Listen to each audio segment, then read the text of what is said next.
ಎಲ್ರಿಗೂ ನಮಸ್ಕಾರ. ನಾನು ನಂದಿನಿ ಮಂಜುನಾಥ್. ಫ್ರೆಂಡ್ಸ್, ಇವತ್ತು ಯಾರಿಗೆಲ್ಲ ಶೀತ ಕೆಮ್ಮು ನೆಗಡಿ ಎಲ್ಲ ಇರುತ್ತೋ ಈ ಒಂದು ಕರಿಮೀನು ಸಾಂಬಾರನ್ನ ಮಾಡ್ಕೊತೀನಿ. 2 ದಿನದಲ್ಲಿ ಕಮ್ಮಿ ಆಗಿಬಿಡುತ್ತೆ. ಅಷ್ಟು ಸಖತ್ತಾಗಿರುತ್ತೆ ಈ ರೆಸಿಪಿ. ಹೇಗೆ ಮಾಡೋದು ಅಂತ ಹೇಳೋಕ್ಕೂ ಮುಂಚೆ ನನ್ನ ಚಾನಲ್ನ ಸಬ್ಸ್ಕ್ರೈಬ್ ಮಾಡಿ. ಬನ್ನಿ ಹೇಗೆ ಮಾಡೋದು ಅಂತ ನೋಡೋಣ. ಗ್ಯಾಸ್ ಮೇಲೆ ಒಂದು ಪ್ಯಾನ್ ತೊಗೊಂಡು ಅದಕ್ಕೆ 1 ಬಟ್ಲಾಗೋವಷ್ಟು ಒಣಗಿರೋಂತಹ ಅವರೆಕಾಳು ತೊಗೊಳ್ಳಿ.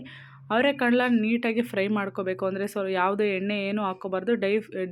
ಡೀಪ್ ಫ್ರೈ ಮಾಡ್ಕೋಬೇಕು. ಈಗ ನಾನು ಈ ರೀತಿ ನೋಡಿ ಚೆನ್ನಾಗಿ ಫ್ರೈ ಮಾಡ್ಕೊಂಡಿದ್ದೀನಿ. ಇದನ್ನು ನಾವು ಈಗ ಒಂದು ಕುಕ್ಕರ್ಗೆ ಹಾಕ್ಕೊಳ್ಳೋಣ. ಏಕೆಂದರೆ ನಾವು ವಿಷಲ್ ಬರೆಸ್ಬೇಕು. ಹಾಗಾಗಿ ಈಗ ಹಾಕ್ಕೊಂಡು ಇದನ್ನು ಚೆನ್ನಾಗಿ 1-2 ಸಲ ವಾಶ್ ಮಾಡ್ಕೊಳ್ಳಿ. ಏನೇ ಕಸ ಕಲ್ಲು ಇದ್ದರೂ ಫಸ್ಟೇ ತಕ್ಕೊಂಬಿಡಿ, ನಾವು ತೊಳೆಯೋದ್ಕಿಂತ ಮುಂಚೆನೇ, ಆಯಿತಾ. ಇವಾಗ ನಾವು ಇದಕ್ಕೆ ಕನ್ಸಿಸ್ಟೆಂಟಿ ಅಂದರೆ 4 ಗ್ಲಾಸಷ್ಟು ನೀರು ಹಾಕ್ಕೊತಿದ್ದೀನಿ. ನಿಮಗೆ ಜಾಸ್ತಿ ಬೇಕು ಅಂದರೆ ಜಾಸ್ತಿ ಹಾಕ್ಕೊಳ್ಳಿ. ಮಿನಿಮಮ್ ಒಂದು 6 ಜನಕ್ಕಾದರೆ ಸಾಕು. ಈಗ ನಾನು ಕಟ್ ಮಾಡಿ ತೊಳ್ಕೊಂಡಿರುವಂತಹ 2 ಆಲೂಗೆಡ್ಡೆ ಹಾಗೆ 1.5 ಸ್ಪೂನ್ ಆಗುವಷ್ಟು ಹರಳುಪ್ಪನ್ನ ಹಾಕ್ಕೊಂಡು ಇದನ್ನು 2 ವಿಷಲ್ ಆಗುವಷ್ಟು ಕೂಗಿಸ್ಕೊತಿದ್ದೀನಿ. ನಿಮಗೆ ಬೇಯೋದಿಲ್ಲ ಕಾಳುಗಳು ಅಂದರೆ 3 ವಿಷಲ್ ಕೂಗಿಸ್ಕೊಳ್ಳಿ. ನಾನಿಲ್ಲಿ 2 ವಿಷಲ್ ಕೂಗಿಸ್ಕೊತಿದ್ದೀನಿ. ಅಷ್ಟರಲ್ಲಿ ನಾವು ಮಸಾಲೆ ರುಬ್ಕೊಳ್ಳೋಣ. ಈಗ ಮೀಡಿಯಮ್ ಸೈಜ್ 2 ಈರುಳ್ಳಿನ ಈ ರೀತಿ ನಾರ್ಮಲಾಗಿ ದಪ್ಪ ಕಟ್ ಮಾಡಿಕೊಂಡು 2 ಪೀಸಷ್ಟು ಶುಂಠಿ ಹಾಗೆ 1 ಟೊಮೊಟೊದಲ್ಲಿ ಅರ್ಧ ಟೊಮೊಟೊ ಹಾಕ್ಕೊಳ್ಳೋಣ. ಹಾಗೆ ಇದಕ್ಕೆ ಒಂದು ಅರ್ಧ ಬಟ್ಲಾಗುವಷ್ಟು ಹಸಿ ತೆಂಗಿನ ತುರಿ ಫ್ರೆಶ್ದು. ಇದಕ್ಕೆ ಖಾರಕ್ಕೆ ನಾವು 1.5 ಸ್ಪೂನ್ ಆಗುವಷ್ಟು ಹಚ್ ಖಾರದ ಪುಡಿ ಹಾಕ್ಕೊಳ್ಳೋಣ. ನಿಮಗೆ ಜಾಸ್ತಿ ಖಾರ ಬೇಕು ಅಂದರೆ 2 ಸ್ಪೂನ್ ಹಾಕ್ಕೊಳ್ಳಿ. ಹಾಗೆ ಇದಕ್ಕೆ ನಾವು 2 ಸ್ಪೂನ್ ಆಗುವಷ್ಟು ಧನಿಯಾ ಪುಡಿ ಹಾಕ್ಕೊಳ್ಳೋಣ. ಧನಿಯಾ ಪುಡಿ ಹಾಕ್ಕೊಂಡಾದಮೇಲೆ ನಾವಿದಕ್ಕೆ 2 ಪೀಸಷ್ಟು ಚಕ್ಕೆ ಹಾಕ್ಕೊಳ್ಳೋಣ. ಇದಕ್ಕೆ ಹಾಗೆ 2 ಲವಂಗ ಜಾಸ್ತಿ ಹಾಕ್ಕೋಬಾರ್ದು, ಯಾಕೆಂದರೆ ಖಾರ ಆಗಿಬಿಡುತ್ತೆ. ಹಾಗೆ 1 ಸ್ಪೂನ್ ಆಗುವಷ್ಟು ಹುರಿಗಡಲೆ, 1 ನಿಂಬೆಹಣ್ಣು ಗಾತ್ರದಂತಹ ಹುಣಸೆಹಣ್ಣು ಹಾಕ್ಕೊಳ್ಳಿ. ಈ ಸಾಂಬಾರಿಗೆ ಹುಣಸೆಹಣ್ಣೆ ಮೇಯ್ನ್ ಆಗಿರುತ್ತೆ. ಹುಣಸೆಹಣ್ಣು ಸ್ಕಿಪ್ ಮಾಡೋಕ್ಕೆ ಹೋಗಬೇಡಿ. ಹಾಗೆ ರುಬ್ಕೊಳ್ಳೋಕೆ ಎಷ್ಟು ಬೇಕು ಅಷ್ಟು ನೀರು ಹಾಕ್ಕೊಂಡು ಇದಕ್ಕೆ ನಾವು ಒಂದು ಸ್ವಲ್ಪ ಇದ್ದರೆ ಸಾಂಬಾರು ಸೊಪ್ಪು ಹಾಗೆ 1 ಹಿಡಿ ಇದ್ರೂ ಹಾಕ್ಕೋಬೋದು, ಸ್ವಲ್ಪ ಇದ್ರೂ ಹಾಕ್ಕೋಬೋದು. ಹಾಗೆ ಒಂದು 10-12 ಎಸಳು ಬೆಳ್ಳುಳ್ಳಿನ ಹಾಕ್ಕೊಂಡು ನುಣ್ಣಗೆ ನಾವು ಮಾಮೂಲಿ ಸಾಂಬಾರಿಗೆ ಯಾವ ರೀತಿ ರುಬ್ಕೊತೀವೋ ಅದೇ ರೀತಿ ರುಬ್ಕೋಬೇಕು. ನೋಡಿ, ನಾನು ಈ ರೀತಿ ಸಾಫ್ಟಾಗಿ ರುಬ್ಕೊಂಡು ಇಟ್ಕೊಂಡಿದ್ದೀನಿ. ಇವಾಗ 2 ವಿಷಲ್ ಕೂಗಿದೆ. ನಾವೀಗ ಕುಕ್ಕರ್ ಕ್ಯಾಪ್ ತೆಗೆದು ಕಾಳು ಎಷ್ಟು ಬೆಂದಿದೆ ಅಂತ ನೋಡೋಣ. ಇವಾಗ ನಾನು ಅಂದರೆ ತೀರ ಜಾಸ್ತಿಯಾಗೂ ಬೇಯಿಸಿಲ್ಲ, ಏಕೆಂದರೆ ನಾವು ಮತ್ತೆ ಮಸಾಲೆ ಹಾಕಿ ಕುದಿಸ್ತೀವಲ್ಲ ಆವಾಗ ಕಾಳು ಚೆನ್ನಾಗಿ ಬೇಯುತ್ತೆ. ಇವಾಗ ಸ್ವಲ್ಪ ಒಂದು 70% ಚೆನ್ನಾಗಿ ಬೆಂದಿದೆ. ಈಗ ನಾವು ಒಗ್ಗರಣೆ ಹಾಕ್ಕೊಳ್ಳೋಕ್ಕೆ ಗ್ಯಾಸ್ ಮೇಲೆ ಒಂದು ಪಾತ್ರೆ ಇಟ್ಕೊಂಡು ಎಣ್ಣೆ, ಅದಕ್ಕೆ ಒಂದು ಅರ್ಧ ಸ್ಪೂನಷ್ಟು ಸಾಸಿವೆ ಹಾಗೆ 1 ಈರುಳ್ಳಿಲಿ ಅರ್ಧ ಈರುಳ್ಳಿನ ಈ ರೀತಿ ಕಟ್ ಮಾಡಿಕೊಂಡು ಚೆನ್ನಾಗಿ ಫ್ರೈ ಮಾಡ್ಕೊಳ್ಳಿ. ಸ್ವಲ್ಪ ಕಲರ್ ಚೇಂಜ್ ಆಗೋವರೆಗೂ ಫ್ರೈ ಮಾಡ್ಕೋಬೇಕು. ಈಗ ನಾವು ಕಲರ್ ಸ್ವಲ್ಪ ಚೇಂಜ್ ಆದಮೇಲೆ ನಾವು ಇದಕ್ಕೆ ಸ್ವಲ್ಪ ಹಿಂಗೆ ಹಾಕ್ಕೊಳ್ಳೋಣ. ಹಿಂಗೆ ಹಾಕಿದ್ರೆ ಡೈಜೆಷನ್ಗೆ ಒಳ್ಳೆಯದು, ಟೇಸ್ಟ್ ಕೂಡ ಚೆನ್ನಾಗಿರುತ್ತೆ. ಈಗ ನಾವು ರುಬ್ಬಿಟ್ಕೊಂಡಿರೋಂತಹ ಮಸಾಲೆನ ಹಾಕ್ಕೊಳ್ಳೋಣ. ಮಸಾಲೆನ ನಾವು ಚೆನ್ನಾಗಿ ಕುದಿಸ್ಕೋಬೇಕು.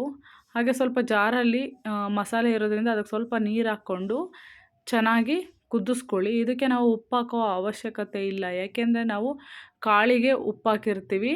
ಹಾಗಾಗಿ ಉಪ್ಪು ಹಾಕ್ಕೋಬೇಡಿ, ಇಲ್ಲಾಂದರೆ ಮಿಸ್ಸಾಗಿ ಮರೆತು ಉಪ್ಪು ಹಾಕ್ಬಿಟ್ರೆ ತುಂಬಾ ಉಪ್ಪಾಗ್ಬಿಡುತ್ತೆ. ಇವಾಗ ಚೆನ್ನಾಗಿ ಕುದೀತಾ ಇದೆ. ಮಸಾಲೆ ಸ್ಮೆಲ್ಲೆಲ್ಲ ಸ್ವಲ್ಪ ಕಮ್ಮಿ ಅಂತ ಅನ್ನಿಸ್ತಿದೆ. ಇವಾಗ ನಾವು ಕೂಗಿಸ್ಕೊಂಡಿರೋ ಅಂತಹ ಕಾಳುಗಳನ್ನ ಹಾಕ್ಕೊಳ್ಳೋಣ. ಇದಕ್ಕೆ ರಸ ಸಮೇತ ಕಾಳುಗಳನ್ನ ಹಾಕ್ಕೊಳ್ಳಿ. ಹಾಕ್ಕೊಂಡು ಚೆನ್ನಾಗಿ ಕುದಿಸ್ಕೋಬೇಕು. ಈ ಕುದಿ ಬರಬೇಕು, ಚೆನ್ನಾಗಿ ಹೊಗೆ ಬರುತ್ತಲ್ಲ ಆ ರೀತಿ ಚೆನ್ನಾಗಿ ಕುದಿ ಬರಬೇಕು. ಒಂದು ಸಲ ಚೆನ್ನಾಗಿ ಮಿಕ್ಸ್ ಮಾಡಿ ಒಂದು ಪ್ಲೇಟ್ ಇದ್ದರೆ ಪ್ಲೇಟ್ನ ಮುಚ್ಚಿ ಒಂದು 5 ನಿಮಿಷ ಬಿಟ್ಬಿಡಿ. ಮೀಡಿಯಮ್ ಸೈಜ್ ಇಡಿ.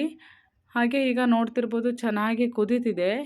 ಇದನ್ನು ನಾವು ಇವಾಗ ಸೈಡಿಗೆ ಇಟ್ಕೊಳ್ಳೋಣ. ನೀವು ನೋಡ್ತಿರ್ಬೋದು ಕಾಳೆಲ್ಲ ಇವಾಗ 90% ಚೆನ್ನಾಗಿ ಬೆಂದಿದೆ.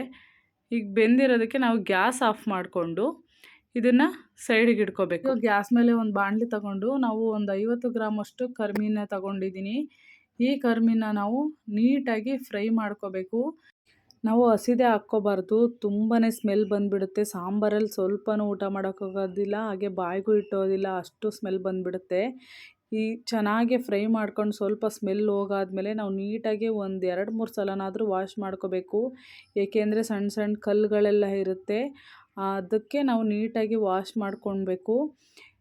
ಇಲ್ಲಾಂದರೆ ಮರೆತು ಕೂಡ ಹಂಗೆ ಹಾಕ್ಕೊಂಬಿಟ್ರೆ ಸಾಂಬಾರಲ್ಲಿ ಎಲ್ಲ ಫುಲ್ಲು ಕಲ್ಲಾಗ್ಬಿಡುತ್ತೆ, ಯಾರೂ ಕೂಡ ತಿನ್ನೋದಿಲ್ಲ, ಆಮೇಲೆ ಬೈದು ಬಿಡ್ತಾರೆ. ಹಂಗಾಗಬಾರ್ದು. ಈಗ ನೀಟಾಗಿ ವಾಶ್ ಮಾಡ್ಕೊಂಡು ಇಟ್ಕೊಂಡಿದ್ದೀನಿ. ನಾನಿವಾಗ ಒಂದು ಬಾಣಲಿಗೆ ತೊಳ್ಕೊಂಡಿರೋ ಅಂತಹ ಕರ್ಮೀನ ಹಾಕ್ಕೊಂಡು ಮಾಡ್ಕೊಂಡಿರೋ ಅಂತಹ ಸಾಂಬಾರನ್ನ ಹಾಕ್ಕೊತಿದ್ದೀನಿ.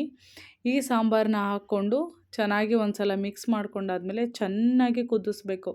ಒಂದು 2-3 ನಿಮಿಷನಾದರೂ ಚೆನ್ನಾಗಿ ಅದು ಫ್ಲೇವರೆಲ್ಲ ಬಿಡ್ಕೋಬೇಕು ಆ ರಸಕ್ಕೆ. ಆ ರೀತಿ ನಾವು ಕುದಿಸ್ಕೋಬೇಕು. ನೋಡಿ, ಈ ರೀತಿ ಕುದಿಸ್ಕೊಂಡಾದ್ಮೇಲೆ ಮೇಲೆ ಸ್ವಲ್ಪ ಸಾಂಬಾರು ಸೊಪ್ಪನ್ನ ಉದುರಿಸ್ಕೊಂಡು ಒಂದು ಸಲ ಮಿಕ್ಸ್ ಮಾಡಿದ್ರೆ ತುಂಬಾ ಟೇಸ್ಟಿಯಾಗಿರುವಂತಹ ಕರ್ಮೀನ್ ಸಾಂಬಾರು ರೆಡಿಯಾಗುತ್ತೆ. ಈ ಸಾಂಬಾರು ಶೀತ ಕೆಮ್ಮು ಇದ್ದವ್ರಿಗೆ ಒಂದು ಗ್ಲಾಸಲ್ಲಿ ಹಾಕಿ ಕುಡಿಸಿ ಬೇಗ ಯಾರಿಗೆಲ್ಲ ಈ ರೆಸಿಪಿ ಇಷ್ಟ ಆಯಿತು ದಯವಿಟ್ಟು ಸಬ್ಸ್ಕ್ರೈಬ್ ಮಾಡಿ, ಲೈಕ್ ಮಾಡಿ, ಶೇರ್ ಮಾಡಿ. Thank you for watching.